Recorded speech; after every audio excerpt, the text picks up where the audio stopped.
ओम शांति। खुदा के खजानों की खजांची आदि रत्न ईसु दादी। दादी ईसु बाबा का ऐसा रत्न थी जिन्हें बाबा के खत की कलम मानी जाती थी। ईसु दादी सदा एकाग्रता, एकव्रता, एकमति, एकांतवासी और एकानामी की अवतार मानी जाती थी। परमात्मा जब परिवर्तन की गाथा लिखते हैं तो उसमें समय के ज्ञान के साथ कर्मों की गुह्य गति का ज्ञान भी होता है।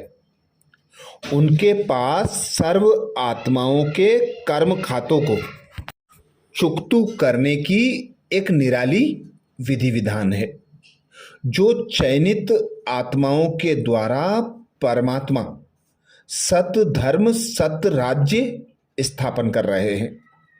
उस निराले कार्य में स्वयं विचित्र गुप्त ने दादी को अपने साथ चित्रगुप्त के रूप में शामिल किया।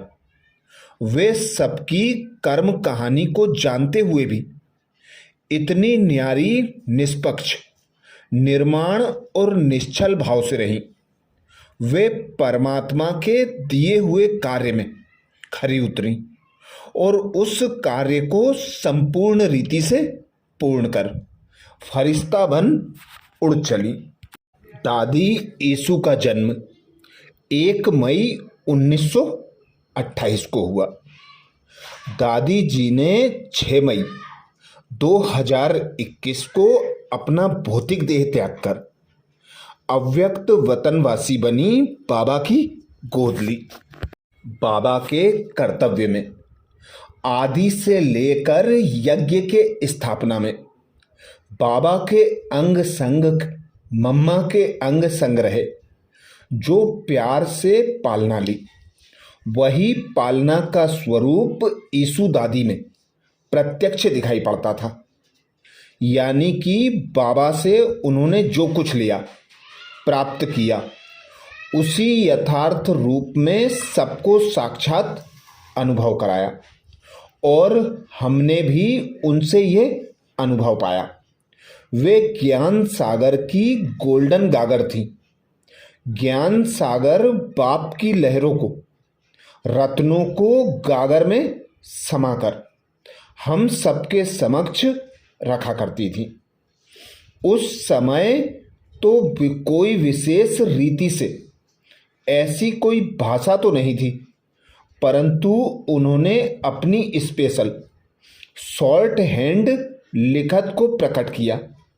बाबा का ज्ञान बड़े अक्षरों में बाबा स्वयं लिख देते थे, तो दादी छोटे अक्षरों में हमारे तक पहुंचाने की सेवा करती थी। बाबा के मुरली के एक भी रत्न को मिस नहीं होने दिया। तो ये विशेष महारथी रत्नों के साथ रहकर अब तक जो भी हमें ज्ञान रत्न मिल रहे हैं, ये उसी गोल्डन गागर द्वारा जो ईसु दादी ने मुरली लिखी रिपीट हो रही हैं।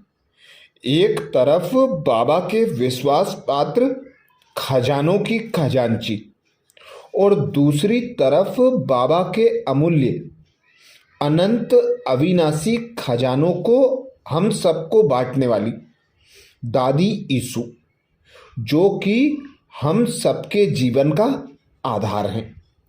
ऐसी महान विभूति का किस तरह, किन शब्दों में आभार प्रकट करें, किस भाव से आपको श्रद्धांजलि दें, जो हमारे पास ज्ञान रूपी ताजा ताजा गर्म हलवा पहुंचाने के निमित्त बनी।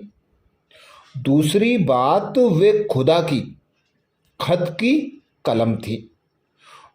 बाबा जो भी बाबा के पत्र आते थे, जैसे कि आपने सुना है कि कोई पढ़ नहीं सकता था, क्योंकि एक तो सिंधी भाषा में होता और दूसरा बाबा की अपनी लिखत में।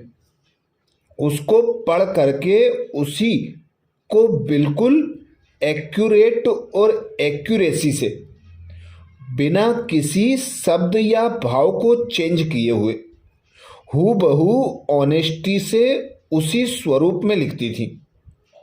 पत्रों में कई प्राइवेट बातें भी होती थी, पर्सनल लाइफ हिस्ट्री के भी पत्र भेजते थे, यज्ञ की परिस्थिति के भी पत्र और सेवा केंद्रों के भी पत्र। ईसु दादी में हमने देखा वे ऐसी गंभीरता की खान थी कि कभी भी उनके चेहरे से ये मालूम नहीं पड़ता था कि उनको किसी की सीक्रेट बातों का मालूम है। ये सब जानते हुए भी उनके ऊपर कोई प्रभाव नहीं दिखता था। उनको कोई कर्म कहानी याद भी है या नहीं, यह भी पता नहीं होता था। ऐसा लगता था कि बाबा सत धर्म, सत राज्य स्थापना कर रहे हैं और वे विचित्र गुप्त के साथ चित्रगुप्त भी थी। सबकी कर्म कहानी को जानते हुए भी इतनी न्यारी, निष्पक्ष, निर्माण और निश्चल भाव से रही। ऑफिस में बहुत बारी हमने ऐसा देखा कि बाबा दीदी दादी के साथ कुटिया में होते थे और कुछ यज्ञ के बारे में बता रहे होते थे। ऐसे में ईसु दादी भी वहाँ न्यारी प्यारी होकर लिखती, सब कुछ जानते हुए भी गंभीरता से अपने में समा लेती थी। उन्होंने वो पत्र पढ़े, सुने, परंतु जैसे दर्पण पर कोई चित्र आता है, जैसे ही सीन चेंज होता है, दर्पण पर उसका कोई निशान नहीं रहता। उसी तरह थी हमारी दादी ईसु। उनका जीवन इतना निर्मल, स्वच्छ और शुद्ध, हृदय इतना पवित्र, न वाइब्रेशंस से, न दृष्टि से, न किसी प्रकार की वाणी से, व्यवहार से पूर्ण रूप से जैसे कि निश्चल, न्यारी, साक्षी दृष्टा, स्वच्छ ज्ञान गंगा।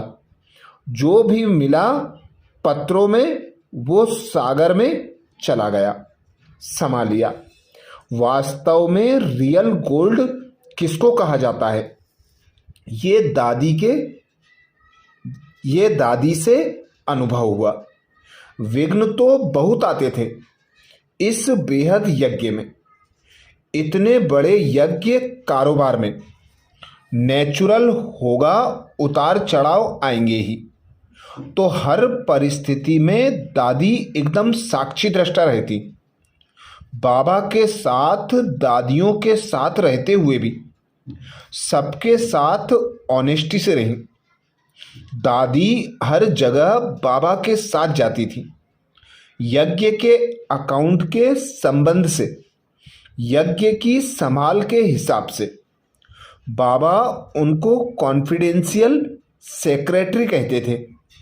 कौन सी चीज कहाँ रखनी है, किससे संबंधित है, ये सब दादी जी देखभाल करती थी।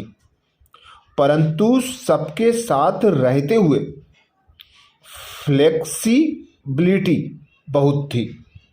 दादी के साथ भी ऐसे ही रहीं जैसे गोल्ड मोल्ड हो जाता है।